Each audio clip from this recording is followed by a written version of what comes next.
Morning friends, good morning from Johnson. কালকে আমরা জনসনে এসে পৌঁছেছি। এখন বাজে 5:30। শীত আছে মোটামুটি 5 ডিগ্রি মতো টেম্পারেচার বর্তমানে। তো সামনের নীলগিরির রূপটা তোমাদেরকে একবার দেখাই, তাহলে তোমরা বুঝতে পারবে।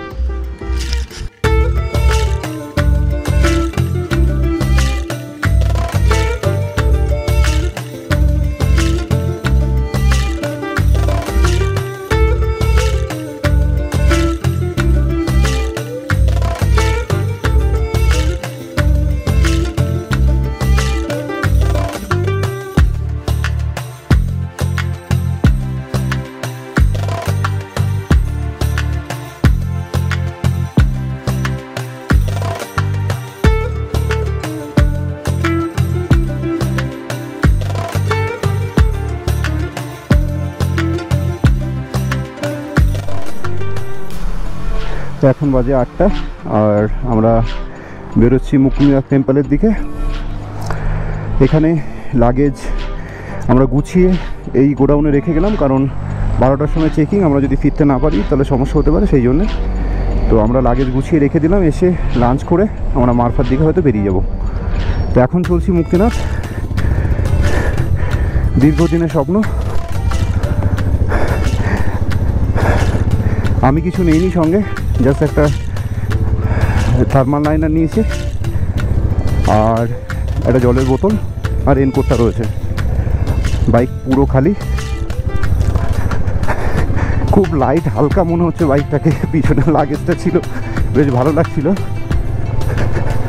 এখানে এই যে পাহাড়ের গায়ে লেখা রয়েছে ওয়েলকাম ফর ক্লাইম বিং, এই পাহাড়টার নাম হয়তো বিং, এখানে রক ক্লাইম হয় সেই জন্যই হয়তো নাম আছে এটা।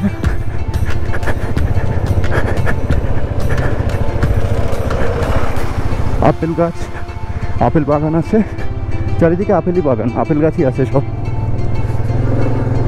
তো আজকে আমরা রয়েছি অ্যাকচুয়ালি 8,900 ফিটে আর উঠবো প্রায় 14,000 ফিটে। তো মোটামুটি 4,000 ফিট মতো আজকে আমাদের ইনক্লাইম করতে হবে 23 কিলোমিটারের মধ্যে।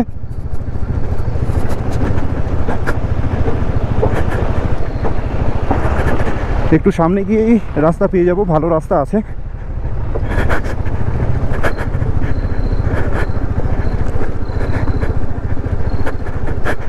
তো আমরা যে প্ল্যান করেছিলাম, প্রথম দিন মুজফ্ফরপুর, সেকেন্ড দিন পোখরা, থার্ড দিন জংশন, টাফ হয়েছে। সেকেন্ড দিনটা টাফ হয়েছে, কালকেটা অত টাফ ছিল না। কালকে মাত্র 155 কিলোমিটার রাইড ছিল, কিন্তু রাস্তায় কিছু কিছু জায়গায় মানে অনেক জায়গায় কাজ চলছে, আমরা অনেকক্ষণ আটকে ছিলাম। তো এটা চেকপোস্ট, আমাদের পারমিট চেক হবে।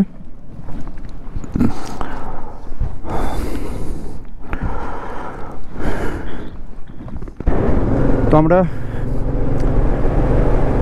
মুক্তিনাথের দিকে চলেছি। রাস্তা এখানে খুব সুন্দরভাবে বানানো এবং কালীগণ্ডকী রিভারের প্রায় উৎসের কাছাকাছি আমরা যাচ্ছি। এখানে নদীটা অনেক চওড়া। যেভাবে ভেবেছিলাম যে ঠান্ডা পড়বে, এখানে কিন্তু সেই অর্থে ঠান্ডা নেই, ঠিক আছে। রাতের দিকে মানে সকালে বা ভোরের দিকে 5-এ নেমেছিল, কিন্তু যেহেতু সূর্য উঠে গেছিলো তো সেই ফিলিংসটা আসেনি। 5 ডিগ্রি টেম্পারেচারের যে চিলনেস সেটা কিন্তু ফিল করতে পারিনি। আমি তো ওয়ার্ম আর কি উইন্টার লাইনার আলাদা করে ডিকথল্যান্ড থেকে কিনে নিয়ে এসেছিলাম, যে এখানে ঠান্ডা হবে প্রচুর, তো সেই জন্যে তো কিছুই লাগেনি।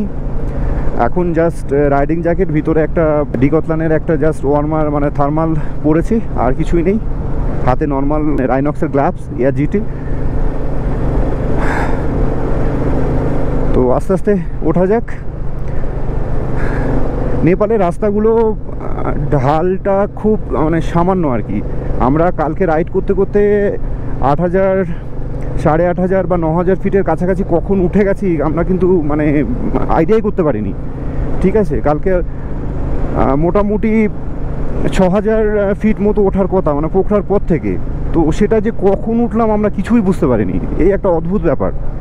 আমরা দার্জিলিং বা সিকিম যখন উঠি তখন কিন্তু মানে দুম করে উঠে যায়, ঠিক আছে, যে মনে হয় যে হঠাৎ করে এই গরমে ছিলাম, এই ঠান্ডাতে চলে এলাম, কিন্তু এইখানে অ্যাজ সাচ কিচ্ছু বুঝতে পারিনি। এবং এই রাস্তাটা সেইভাবেই তৈরি হচ্ছে যাতে করে বড় এমনি লাক্সারি বাস তো আসছেই। কালকে একটা মানে 16 চাকার লরি দেখলাম এখান থেকে মাল নিয়ে ফিরতে। তো যারা আসতে চাইছো নো ডাউট চলে এসো, কোনো সমস্যা নেই। একটা জিনিস বলবো, আমি প্রিভিয়াস ভিডিওগুলোতে অনেক ব্লগে যা দেখেছি যেরকম মানে খুব ডেঞ্জারাস ব্যাপারটা দেখানো হয়েছে, আমি জানি না তারা কিভাবে বিষয়টা নিয়েছে, কিন্তু আমার সেরকম কিছু মনে হয়নি। আমি খুব বেশি ভালো রাইডার কিন্তু নই, 7টা-8টা হয়তো রাইড করেছি এ পর্যন্ত, কিন্তু আমার কাছে সেরকম কিছু খুব মনে হয়নি।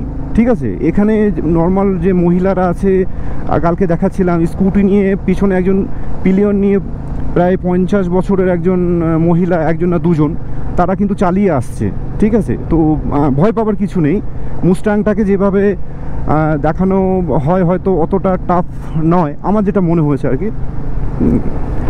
তো আসাই যায় কিছু কিছু জায়গা, মানে এখানে রাস্তা মোটামুটি 70% রাস্তা হয়ে গেছে, বাকি 20% জায়গা রাস্তা কাজ চলছে। মানে ঠিক এরকম হয়তো পাথর টাথর দিয়ে এ করে রেখেছে, এখনও মানে সমান করে রেখেছে, পিচটা এখনও করা হয়নি। তো আর 10% রাস্তা একটু খারাপ আছে। আমি মানে খুব রিসেন্ট ব্লগ করছি, আমি প্রফেশনাল নই, প্যাশন আছে সেই জন্য করি। তো আমার কাছে কিন্তু মনে হয়নি, আমি পরিষ্কার বলছি এটা। তো চলো আস্তে আস্তে ওঠা যাক। সাসপেনশন ব্রিজে আমরা একটু হাঁটলাম, একটু ছবি তুললাম, এবার সামনের দিকে এগোচ্ছি।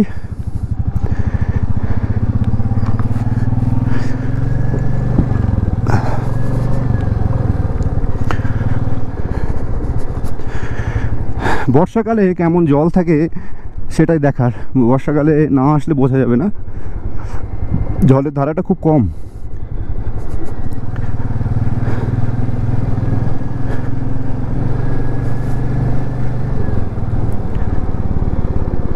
মুস্টাং কালচারাল মিউজিয়াম, আচ্ছা ইলেকট্রিকের তার টাঙাচ্ছে এখানে।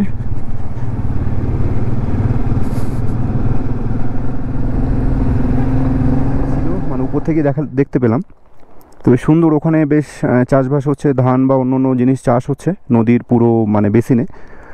উপর থেকে খুব সুন্দর লাগছে। মুক্তিনাথ ঘুরে আসার পরে ওটা হয়তো দেখবো, আমরা যাবো ওখানে, অনেকটা দূরে যাওয়া যাচ্ছে। এখান থেকে মুক্তিনাথ ডান দিকে চলে যাচ্ছে, লোমাথাং সোজা। তো আমরা উপরের দিকে নিয়ে নিচ্ছি। ও ওয়াও, আন্ডারওয়্যার শোকানোর স্টাইলটা কিন্তু বেশ ভালো লাগলো। গাড়ি আছে সামনে, আঙ্কেল।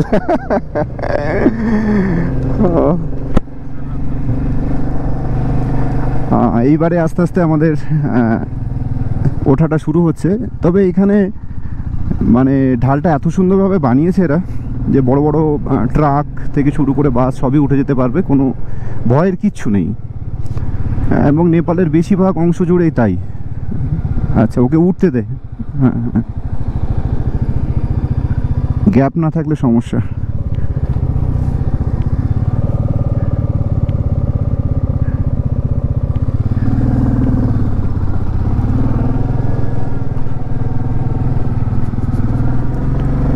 এই জায়গাটা একটু স্টিপ আছে, কিন্তু বাস বা লরি যখন উঠবে তখন সেই সব জায়গায় বাইক ইজিলি চলে যাবে।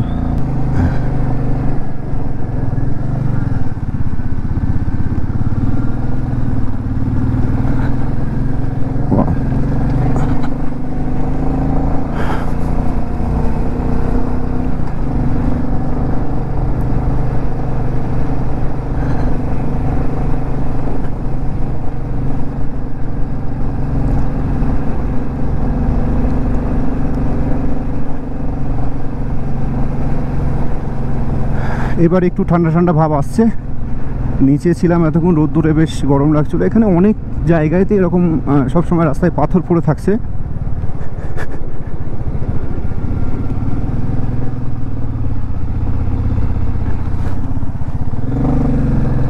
আচ্ছা এখানে হর্স রাইডিং হচ্ছে, অনেকটা ফ্ল্যাট জায়গা এই জায়গাটায়।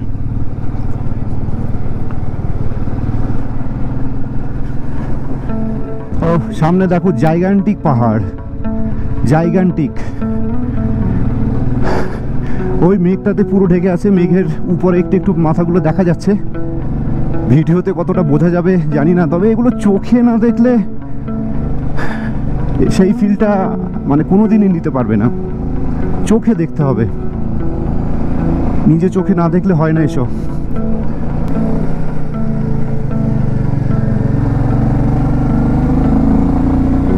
এক এক ঢালে এরা অনেকটা করে তুলছে, 100 ফিট হবে প্রায়, তারও বেশি হতে পারে। তবে রাস্তাটা ওই এয়ারপিন মেনগুলো একটু বড় জায়গা নিয়ে হলে একটা সুবিধা হয় কি, একটু দম ফেলার সময় পাওয়া যায়। আমাদের সিকিম, দার্জিলিং যে সমস্ত ঢাল আছে সেগুলো খুব কাছাকাছি, এই জন্য দম ফেলার সময়ও পাওয়া যায় না, তখন মাথা যেন ঘুরে যায়। এই পাহাড়টা দেখো আস্তে আস্তে যেন উঠে গেছে উপরের দিকে, পুরো প্লেন দেখতে এরকম মনে হচ্ছে, কিন্তু অনেক উঁচু। তো আমরা প্রায় পৃথিবীর ছাদে চলে যাচ্ছি।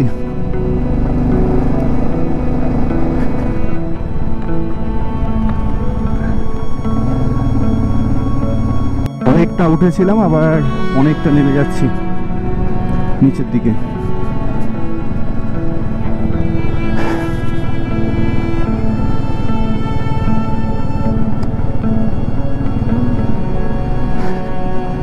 আমার আবেগগুলো আমি ব্যক্ত করতে পারছি না ভাষায়। এটা একটা অসাধারণ অ্যাচিভমেন্ট বলা যায়, অন্তত আমাদের জন্য বড় একটা অ্যাচিভমেন্ট।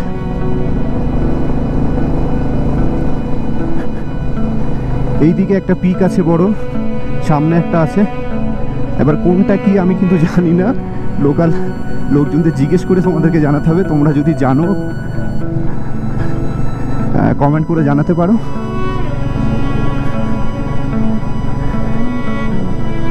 নিচে আপেল গাছের চারা পুঁতেছে প্রচুর পরিমাণে। এরকম রুক্ষ পাহাড়ের মাঝখানে এই গাছপালাগুলো আছে, এরকম মানে সবুজ দেখলে ঠিক ওয়েসিসের কথা মনে হচ্ছে। মরুভূমির মাঝখানে যেরকম ওয়েসিস থাকে, এখানেও ঠিক রুক্ষ পাহাড়ের মাঝখানে এক একটা যেন ওয়েসিস। খিলিং ভিলেজ পড়তে পারলাম না পুরো।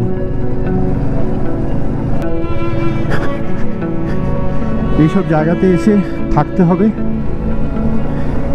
একটা বা দুটো দিন ঘুরে হাঁটতে হবে, নদী নালা দেখতে হবে, তবেই জায়গাটা সৌন্দর্য উপভোগ করা যাবে।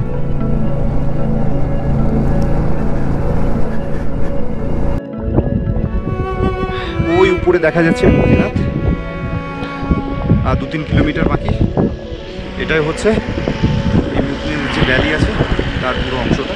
আমি দূর থেকে শুরু করে নিলাম, আর উপরে পর্বতশৃঙ্গ এইদিকে একটা, ডান দিকে একটা আছে, আর এই বাঁ দিকে মেঘের পিছনে একটা আছে। ঠিক বোঝা যাচ্ছে না কোনটা কি, ওখানে জেনে তারপরে জানাবো।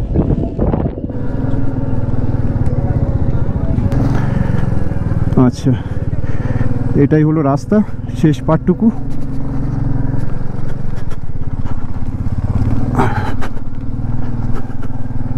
বাস এই পর্যন্তই আসছে, এরপরে সকলকে হেঁটে যেতে হবে।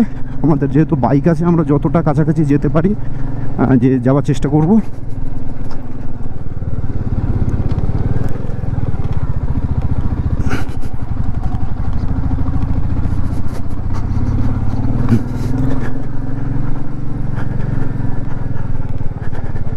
ছোট গাড়িগুলো উঠছে, কিন্তু বাসগুলো নিচে নেমে আছে, মানে নিচেই রেখে দিয়েছে।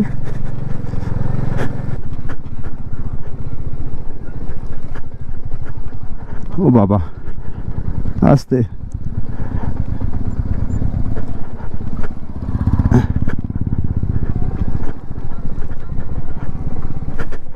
ফার্স্ট গিয়ারে পুরো ছেড়ে দিয়েছি গাড়ি, ও যেমনভাবে নিয়ে যাবে সেইভাবে যাব।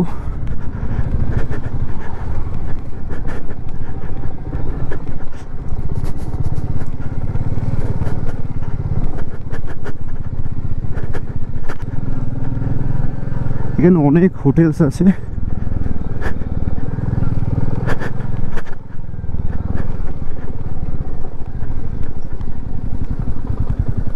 ওকে আসতে দিই গাড়িটাকে।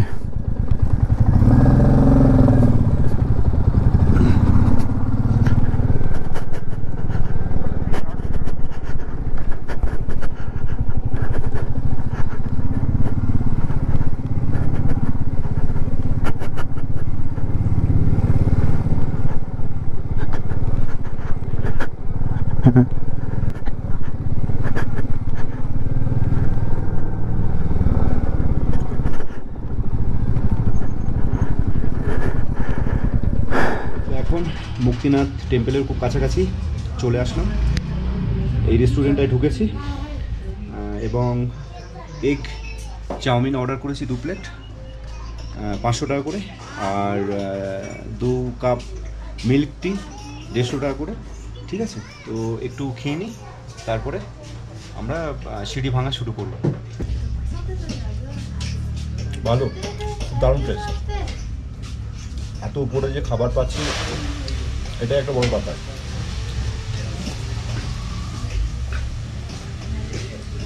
তো এইখানে লাগেজগুলো রেখে দিয়ে গেলাম। থ্যাংক ইউ আন্টি, আতে।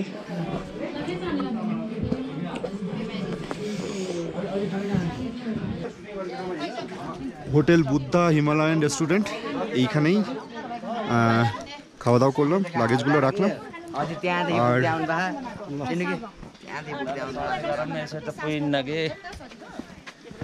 এই পাশেই আমাদের বাইকগুলো এখানে পার্ক করেছে। আর এই হচ্ছে সামনে মন্দির, এর পরে আর খুব বেশি বাইক টাইক জায়গা নেই। এটা কি বাইক? সিএফ মোটো। তো 4 জন মিলে একজন ব্যক্তিকে উপর থেকে বয়ে নিয়ে আসছে। এনাদের অবস্থা খুব শোচনীয়, দেখে খারাপ লাগছে। এখানে পুরো রাস্তা তৈরি হচ্ছে নতুন করে। মুক্তিনাথের যে সোজা হেঁটে যাওয়ার রাস্তা ছিল সেটাতে কাজ চলছে, পুরো খুঁড়ে দিয়েছে। ওখান থেকে পাইপ লাইন যাচ্ছে, জলের কোনো পাইপ লাইন বসাচ্ছে। তার জন্য এই সাইডটা দিয়ে উপর দিয়ে সরু একটা রাস্তা বানিয়ে দিয়েছে এখান থেকে যাওয়ার জন্য। তো এটা অনেকেরই অসুবিধা হচ্ছে, জুতোর শুয়ের গ্রিপ ঠিকঠাক না হলে এখান থেকে যাওয়াটা খুব টাফ। আমি শুধু ভাবছি পোর্টাররা কীভাবে এই সরু রাস্তার দিয়ে, মানে এরকম রাস্তা দিয়ে ওদেরকে নিয়ে যাচ্ছে।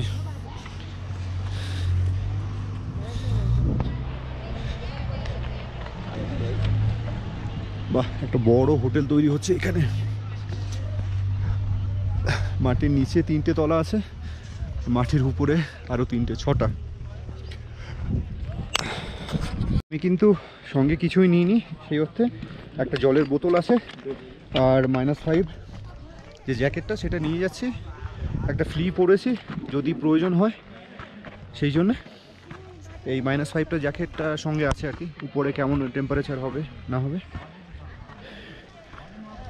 তো এই হচ্ছে বর্তমান আপডেট, সামনে গিয়ে আবার আপডেট দিচ্ছি। তো এই রকম অলিগলি পথ দিয়ে আমাদের যেতে হচ্ছে মুক্তিনাথ মন্দিরের দিকে। তো মুক্তিনাথ মন্দির কখন কখন খোলা থাকে সেইটার একটা লিস্ট এখানে দেওয়া আছে, হিন্দি আছে, আমি অত পড়তে পারছি না। তোমরা যারা জানতে চাও এটা দেখে নিও।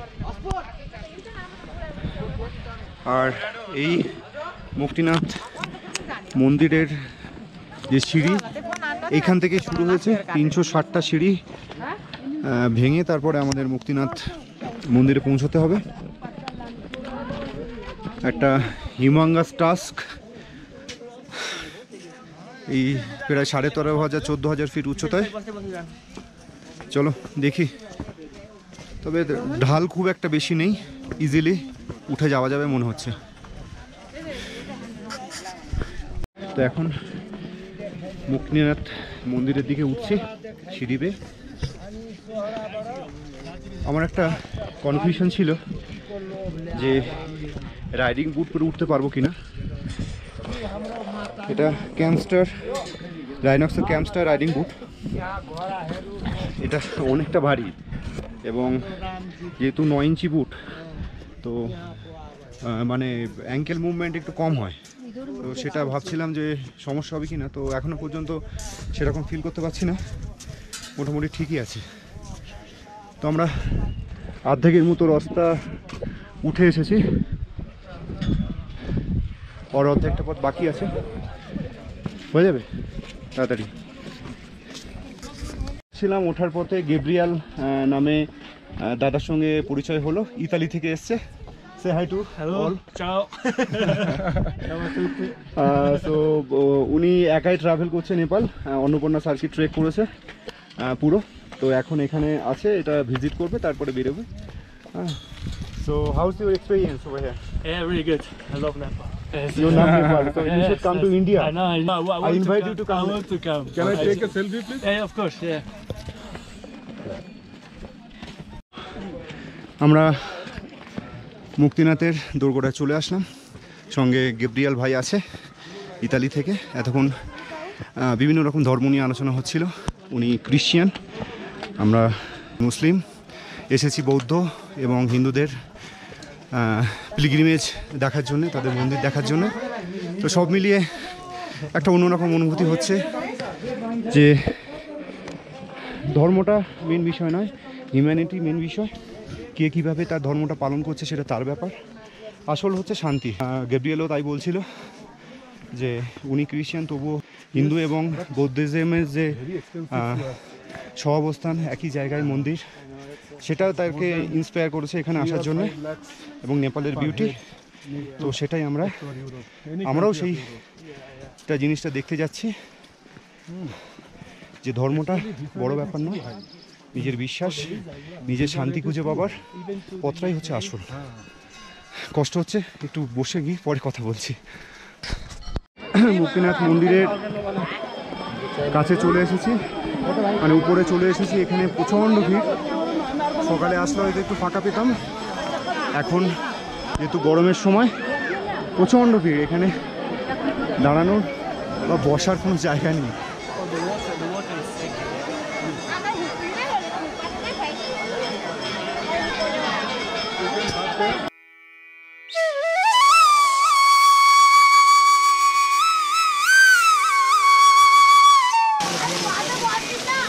একশো একটা ধারাতে স্নান করার পরে পাপকুণ্ড এবং পূর্ণকুণ্ডতে স্নান করতে হয়, এটা এখানকার রিচুয়াল। তারপর মন্দির আছে এখানে, মন্দিরে সবাই পুজো করে, প্রসাদ চড়ায়।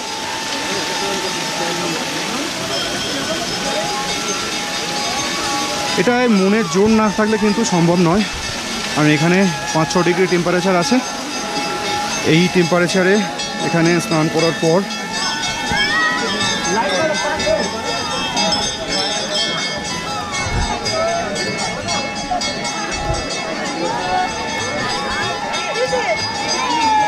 এখানে পাপকুণ্ডে সবাই ডুব দেয়, এবং তারপর পাশে একটা পূর্ণকুণ্ড আছে, পূর্ণকুণ্ডেও সবাই ডুব দেয়।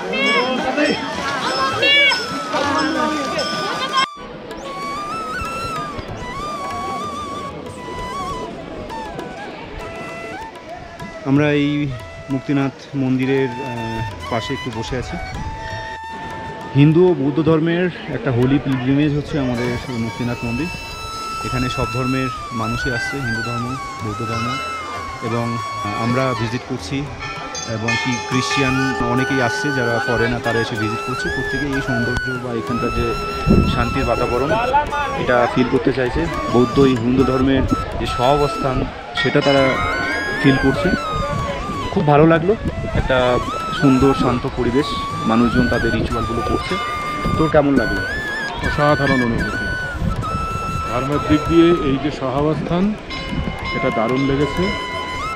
আর মানুষের সাহায্য, কথা বলা, তাদের এই জায়গায় বিভিন্ন ধর্মের মানুষের ভক্তি প্রদর্শন, সব কিছু অসাধারণ, সবাই অন্তর থেকে করছে। গীতার একটা শ্লোক আছে, দুঃখেষু দুইগ্ন মনঃ সুখেষু বিগত স্পৃহ বিতরাগ ভয় ক্রোধ স্থিত ধী মুনিরুজ্জাতে। যার অর্থ হচ্ছে, যে মানুষ সুখ দুঃখ ভয় রাগ সমস্ত কিছুর ঊর্ধ্বে উঠতে পারে, সেই আসল তপস্বী হয়। তো এখানে এসে মনে হচ্ছে যে এখানে যে মানুষগুলো আসছে, তারা তাদের সমস্ত সুখ দুঃখ সম্পর্কে নিস্পৃহ হয়ে তারপরেই এখানে আসছে, এবং সেই মন নিয়েই ফেরত যাচ্ছে।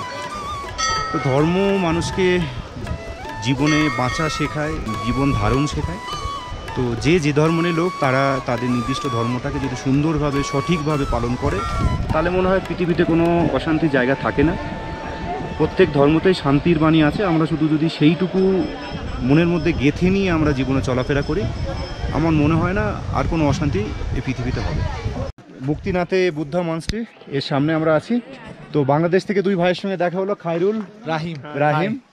ওরা হাই করছে। ওরা এসছে 3 তারিখ থেকে পুরো নেপাল ঘোরার জন্যে। বেশ অনেকক্ষণ বসে ওদের সঙ্গে গল্প হলো, খুব ভালো। এবং ইন্ডিয়া তো যেতে চাইছে আর কি, যাবে তো নাকি? অবশ্যই যাবো। আমার তো ভিসাও ছিল 1 বছরের, আমি আচ্ছা। ভিজিট আমার করি তো কাশ্মীর যাওয়ার অনেক শখ, আচ্ছা, তোমাদেরকে সবাইকে ইনভাইট থাকলো ইন্ডিয়া আসার জন্য। আর কলকাতা তো ঘোরার অনেক শখ, কারণ কলকাতা শহরটা তো অনেক বড়। একদম। আর আপনারাও জানেন, আপনাদের দাওয়াত। হ্যাঁ, কক্সবাজার যাবো, অনেক যাবো। সুন্দর, আপনারা ঘুরে হ্যাঁ আসবেন। শুনেছি কক্সবাজার অনেক এখন সুন্দর। বিদেশিদের মতো বানিয়েছে। হ্যাঁ, আমরা সবচেয়ে চট্টগ্রাম থাকি, longest sea beach। চট্টগ্রামই হচ্ছে বাংলাদেশের জন্য সবচেয়ে ঘোরার একটা প্লেস। বাণিজ্যিক বান্দরবন, place ওটা খাগড়াছড়ি, পুরোটা। এটা বন্দর পরিস্থিতি আছে। হইলো খাগড়াছড়ি, বান্দরবন, অনেক অনেক প্লেস আছে আপনারা ঘুরতে পারবেন, বিশেষ করে কক্সবাজার। অনেক সুন্দর, অনেক সুন্দর। আপনারা আমাদের জানেন বান্দরবন একদম এখন তো দার্জিলিং আরো type কস্ট এর। এফিশিয়েন্ট গিয়ে হয়েছে ওখানে। by train নেওয়া যায়। চট্টগ্রাম শহর থেকে by train। কক্সবাজার পর্যন্ত আপনার এরকম রেল কিছু হয়েছে, ছোট তো আপনার ছোট কস্ট এত অনেক বড় কমে যাবে। আকারে পদ্মা 200-250 টাকা দিয়ে টিকিট পাবেন, চলে যেতে পারবেন। আগে আপনার 1000 টাকা 1500 টাকা লাগবে, এখন 200-250 টাকা 300 টাকা চলে যেতে পারবেন আরামসে। তো আপনার ভাই সবার দাওয়াত। বলে দিল ওখানে এখন খুব কক্সবাজার বা অন্যান্য জায়গা যেগুলো আছে ঘোরার খরচটা খুব কম। বাংলাদেশে ওয়েলকাম জানাচ্ছে, দেখা যাক কবে যাওয়া হয়।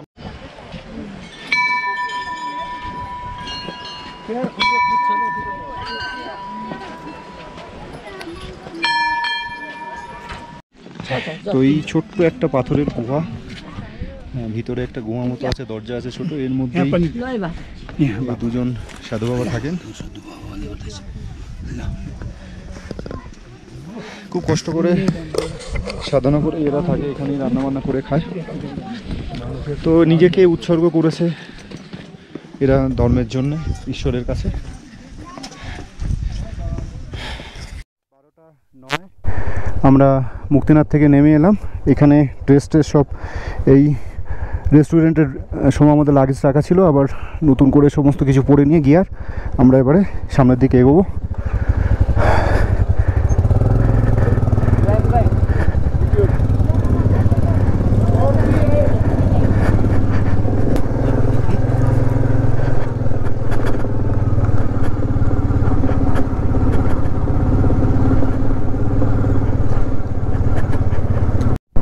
মুক্তিনাথ থেকে আমরা নামা শুরু করলাম, বেশ কিছুক্ষণ সময় কাটালাম ওখানে। নিচে নেমে এসে একটু কফি খেলাম। তো এখন আমরা জমশনে ফিরে যাব। জমশনে ফিরে ওখানে লাঞ্চ করব। আর লাগেজগুলো যেহেতু ওখানে রয়েছে, লাগেজগুলো নিয়ে তারপরে আমরা ধুম্বা লেকে যাব, ইচ্ছা আছে, দেখি।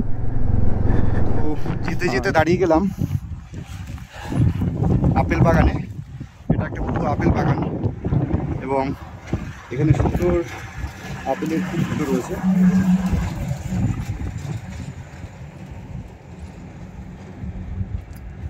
সাদা এবং হালকা পিঙ্ক কালারের আপেল ফুল। আমরা পৌঁছে গেছি কাকবিনি ভিলেজে। ওই উপরে দূরে যে রাস্তাটা দেখা যাচ্ছে, ওই রাস্তা ধরে আমরা এই কালীগণ্ডকী রিভার বেসিনে নেমে আসলাম। এখানে রাস্তা নেই, নদী গর্ভের উপর দিয়ে যাতায়াত করে। তবে এখানে প্রচণ্ড হাওয়া, মানে নিজেরাই দাঁড়িয়ে থাকতে পারছি না এরকম হাওয়া। এখানে বাইকটাও কাঁপছে, মানে এত হাওয়া, বাইক কেঁপে যাচ্ছে। গাছগুলো দূরে দেখতে পাচ্ছ, প্রচণ্ড পরিমাণে বাতাস বইছে। তো এখানে খুব মানে রুক্ষ টাইপের চারিদিকে। তো আমরা একটু সামনের দিকে এগিয়ে তোমাদের আবার দেখাচ্ছি।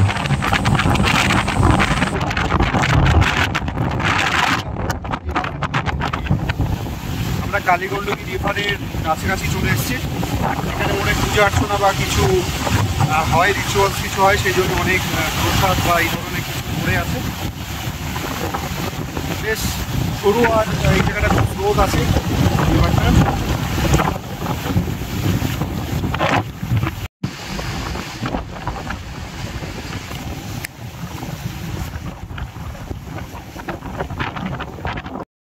মুক্তিনাথ থেকে কোথাও দাঁড়ালাম। এই যে স্ট্রাকচারগুলো আছে, এগুলো সব বায়ুর ক্ষয়কার্যের ফলে তৈরি স্ট্রাকচার। তো এইদিকে যেমন কাদা, মানে কাদামাটি টাইপের সঙ্গে পাথর, আবার ঠিক রাস্তার উল্টো দিকে এখানে পুরো এই রক ফরমেশনটা আমরা সম্পূর্ণ। তো এইখানে আবার একটু দাঁড়িয়ে গেলাম। তো শিলার স্তরগুলো এখানে তির্যকভাবে বন্টিত, ঠিক আছে। আবার ওইখানে শিলার স্তরগুলো এরকম এঁকে বেঁকে এস আকৃতির মতো হয়ে আছে। এগুলো দেখতেই ভালো লাগে। ছোটবেলায় জিওগ্রাফিতে পড়েছি, এখন চাক্ষুষ দেখছি, অদ্ভুত সুন্দর। নিচে কালীগণ্ডকী রিভার বেসিন। আজকের দুপুরের মেনুতে আছে শাক, একটা সবজি, ডাল, পাঁপড়, ভাত এবং ডিমের অমলেট, ওটা আসছে। তো এটাই আজকে দুপুরের লাঞ্চ। সাধারণত কোনো দিন দুপুরে খাইনি এখনও পর্যন্ত, মানে ভাত খাইনি, যেহেতু রাইড করতে হয়। যেহেতু আজকে রাইড অনেকটা কম, এই বক্তিটা ঘুরে আসলাম, এরপরে মারফা যাব, আর হয়তো একটা স্পট আমরা ভিজিট করতে পারি মাঝখানে। তো সেই জন্যে ভাত খাবার রিস্ক নিচ্ছি, সাধারণত দুপুরে ভাত খাইনি। তো খেয়ে আবার দেখা হবে।